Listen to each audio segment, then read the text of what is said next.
Selamlar dostlar, hoş geldiniz. Yepyeni bir videoyla daha karşınızdayım. Bugün sizlerle Çağlar'ın yürüyüşü güncelleştirmesinde neler oluyor onu bir konuşalım istedim.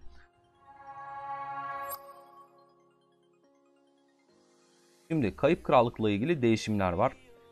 Oyun Kayıp Krallık'ta yeni bir senaryo getirdiğini açıklıyor aslında. 5 maddelik bir açıklama var. Yani net bir şekilde şu şöyle oluyor, bu böyle oluyor. KVK'daki değişiklikler aslında bu kadar. Ve işte bunu okuduğumuzda her şeyi anlayacağız diye bir şey söz konusu değil. Adamlar yine hiçbir görsel kullanmadan yarım yamalak ufak tefek cümlelerle bize bir şeylerin merakını yaratmaya çalışmışlar. Şöyle bir incelediğimizde ne görüyoruz? Burada diyorlar ki harita 2 kat büyüklüğündedir. Artık harita büyüyecek. Ama şuna bakıyoruz. Kristalle ilgili hiçbir şey bahsetmiyor. Yani teknolojiyle ilgili hiçbir şeyden bahsetmiyor. Yani bu şu da olabilir. Hani siz oyuncu kitlesi olarak bayağı bir çok kişi dediniz ki kristal olmayan KVK senaryosu gelsin. Ben de Trajan'ı getirmek yerine Çağlar'ın yürüyüşü diye yeni bir senaryo yaptım sıfırdan sizin için.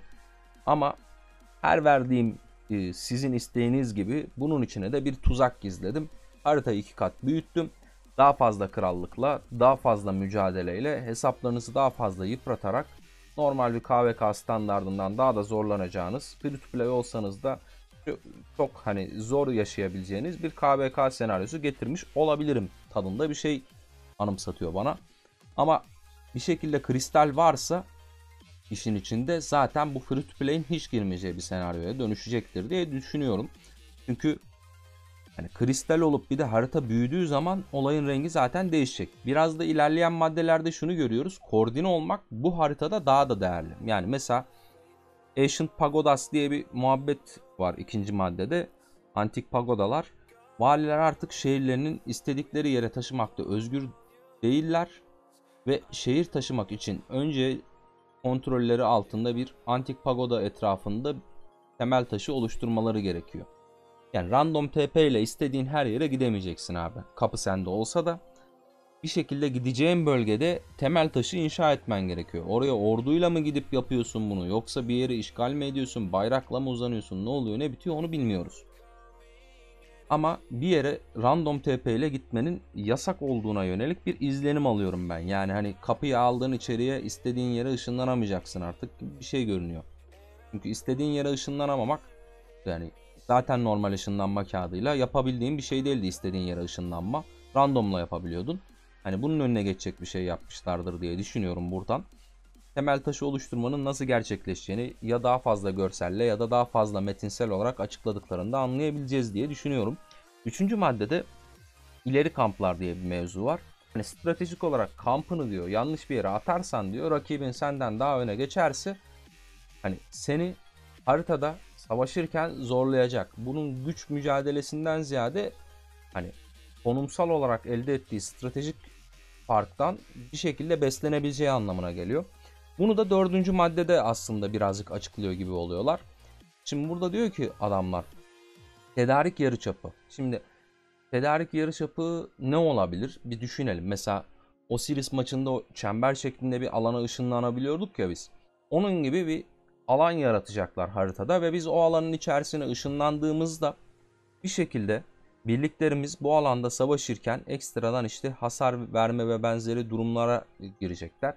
Yani konumumuzun iyi olması bize ekstradan pozisyon üstünlüğünün yanı sıra belirli güçler kazandırıyor olacak. Yani burada bize bahsettiği ön cepheleri doğru yerleştirmenin haritada işte zafere önemli ölçüdeki katkısını 4. maddede de biraz daha perçinlemişler. Yani sen bu pozisyonu doğru aldığında bir şekilde işte angajmanla beraber angajman ne oluyor? Bağlantı diyebiliriz angajmanla ilgili. Hani bu bağlantıyla beraber o alanın içerisinde olduğun zaman ekstradan bufflar kazanacaksın. Pozisyon üstünlüğünde var. Ben seni daha hani 1-0 önde tutacağım diyor oyun. Böyle bir etki sağlayacağım diyor. Beşinci maddeye baktığımızda haritaların kontrol edilmesi veya geçilmesi imkansız olacak kadar terk edilmiş geçişlerle dağıtılmıştır diyor. Yani bu diyor ki her yere diyor kapı attım aga diyor. Yani oraya da kapı attım, buraya da kapı attım. Bir sürü kapıdan geçmen lazım diyor. Bunun için diyor bir sürü bayrak dikmen lazım diyor. Ve ben haritayı çok büyüttüğüm için diyor burada çok fazla birlik, çok fazla krallık olacak diyor. Bu başlangıçta her krallık için e, kaotik bir durum yaratacak diyor. Yani zor olacak diyor. Bir şekilde bayrağı doğru düzgün atma, müttefikleriyle doğru düzgün koordine olmayı beceremeyen bir krallığın üyesiysen diyor, bunun bedelini yaşayacaksın diyor. Bayağı sıkıntı olacak diyor. Birazcık planlama ve proaktif bir şekilde tartışmalarla birlikte bir strateji geliştirirsen diyor, haritaya yayılırken diyor, rakiplerine göre yani nispeten bayrak bağlantısı kurmakta zorlanan, çok da bu işten anlamayan rakiplerine göre çok çok üstün olacaksın demek bu. Çünkü çok fazla geçit varsa o geçitlere uzanmak için bayrak atman gerekiyor. KVK dediğin şey zaten temel olarak bayrak için harcanan kaynağın idareli kullanılıp bu idareli kullanım sonucunda rakibinin daha fazla bayrak harcaması yapması ve birlik kaynağını bitirmenle birlikte aslında savaşı kazanmanla ilgili bir aksiyon bu. Bu durumu iyi yönetemeyen bir krallıktaysan bu durum seni daha fazla etkileyecek diyor aslına bakarsan. Neyse, şu an için güncelleştirmede KVK senaryosu ile ilgili hani bahsettikleri temel şeyler bunlar. Çok da böyle ekstradan gözüme çarpan bir şey yok. Atladığımız bir şeyler varsa zaten yorumlarda konuşuruz. Benim çok ilgimi çekmeyen bir ikinci madde var. Olimpiya şampiyonları muhabbeti. Şimdi olimpiya şampiyonlarında işte mavi kırmızıydık ya, ona yeşil eklemişler. Muhtemelen yeşil biz olacağız. Hani kendimizi ayrı bir renkte göreceğiz gibi bir durum olmuş. Valilerin sonuç ekranında diğer valileri beğenmek ve arkadaş olarak eklemek için dokunma butonu eklemişler. Aman çok önemliydi. Yani hani oyun ne veriyor ki bize, oynamasını sevdiğimiz adamla ekleşelim, bir daha oynamak isteyelim. Hani 6 tane zafer aldığında 2 tane kafa alacağım diye 40 tane takla atıyorsun vesaire, bir sürü hikaye. Ben hani Olimpiya beni sarmadı. Hani her maç sonucunda bir belirli oranda atıyorum işte bir saat hızlandırma, 2 saat hızlandırma falan veriyor olsa neyse diyeceğim, hani oynayayım birazcık hızlandırma biriktiririm. Zaten maç hani yarısı kadar sürüyor veya daha kısa sürüyor bilmem ne falan. Ama çok bir şey elde ettiğimi düşünmediğim için beni sarmadı bu mod dostlar. Doğma bölgeleri ikmal puanlarına kıyasla artık daha kısa iyileştirme süresine sahip. Yani bu oyuna başladığımız arazinin bizi daha hızlı iyileştireceğini ama ele geçirdiğimiz yerlerin daha yavaş iyileştireceğini mi söylüyor? Ben yanlış mı anlıyorum? Bilemedim. Ben böyle anladım. Valiler artık birliklerine oraya yürümelerini emretmek için savaş alanında boş bir alana dokunup, bu şey vardı ya, haritada herhangi bir yere basılı tuttuğumuzda intikalet çıkıyordu ya, intikaleti bu oyuna ekledik demişler. Beşinci madde, valiler işaret emirleri vermek için sağ üst köşedeki haritaya dokunabilirler. İşaretçi mi ekleniyor, yoksa hani bir kıtamızı sürüklediğimizde sağ yukarıdaki o geniş map üzerinden hani komutanımızı orada bir yere bıraktığımızda oraya doğru yürüyor mu? Bunu tam olarak anlamadım. Ya işaretçi ekleyebileceğiz ki hızlı ekleyebilenler için hani takımını yönlendirme konusunda oyun içi şey olmuştur, güzel olmuştur diye düşünüyorum. 6. madde, savaş alanında hasar verme gücü artık askerlerin gücüyle değişecek. Hiçbir şey anlamadım. Yani hiçbir şey anlamadım ve benim için o kadar da önemsiz bir madde ki yani şeyler, bu olimpiyadaki şeyler. Neyse, okumuş olduk. İlgilenen insanlar için bir şekilde onlar da görmüş olsun. Birinci madde, diğer optimizasyonlardayız bu arada. Hani farklı farklı şeyler olacak burada. Yani başka başka konulardan olacak aslında. Sezon Conquest öncesi Last Kingdom etkinliği sırasında öldürülen birlik birimlerinin belirli oranı etkinliğin bitiminden sonra iade edilecektir. Yani bu şu mu anlamına geliyor?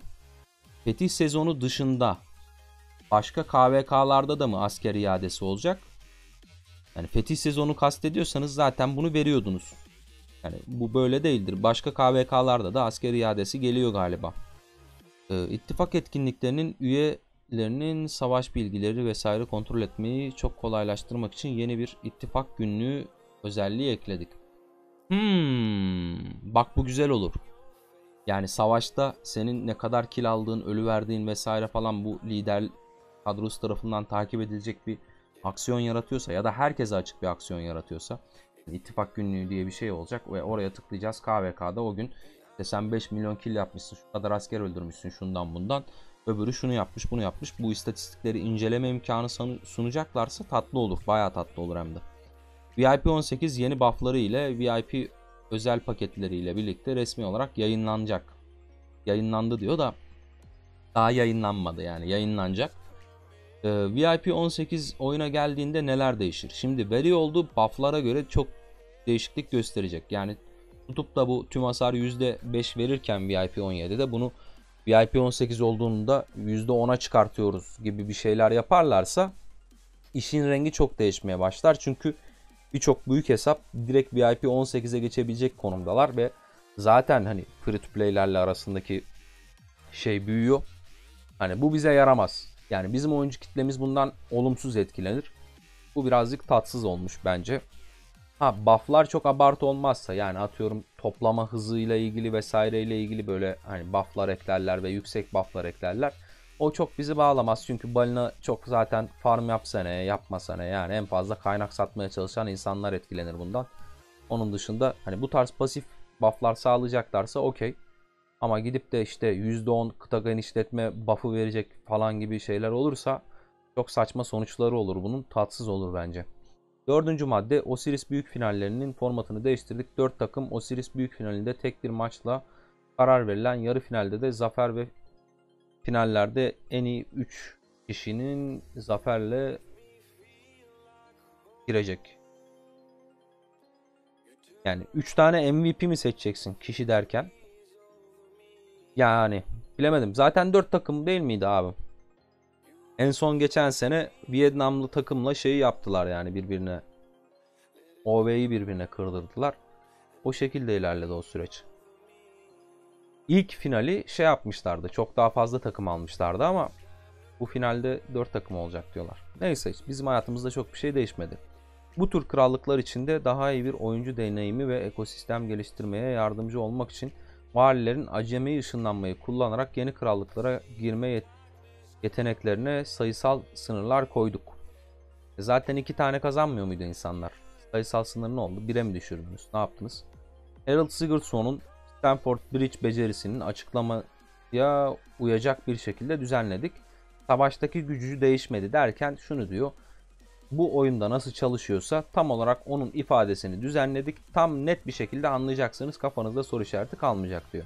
7. madde, Bastion görevlerinin kurallarını, açıklamalarını okunabilirliğini iyileştirdik. Yine metinsel bir iyileştirme. 8. madde, yeni kral becerisi sürgün eklendi. Bu etki, barış kalkanı olan bir şehir ilk eyaletlerine rastgele ışınlanmaya zorlanacak. Şehirde barış kalkanı yoksa sonraki 30 dakika boyunca %5 daha fazla hasar alır. Yani aktif barış kalkanı olan birine bu özellik atıldığında o kişi ışınlanma kullanmak zorunda kalacak. Eğer barış kalkanı kullanmadan bu özellik kullanıldıysa da 30 dakika boyunca %5 daha fazla hasar alacak pozisyona gelecek. Yani krallığınızda biri sizi rahatsız ediyor, krallığın kurallarına uymuyor, bubble yoksa üstünde ağır bir şekilde cezalandırabileceksiniz. Bubble varsa da ışınlanma atmak zorunda bırakacaksınız. Yani atıyorum bambaşka bir yere gitmek zorunda kalacak. 3. bölgeden çıkaracaksınız gibi bir şeyden bahsediliyor sanırım. Güncelleştirme ile ilgili verdikleri metin bu kadardı dostlar. İzlediğiniz için teşekkür ederim. Tekrar yeni bir videoda görüşene dek hoşça kalın. Kendinize iyi bakın. Bay bay.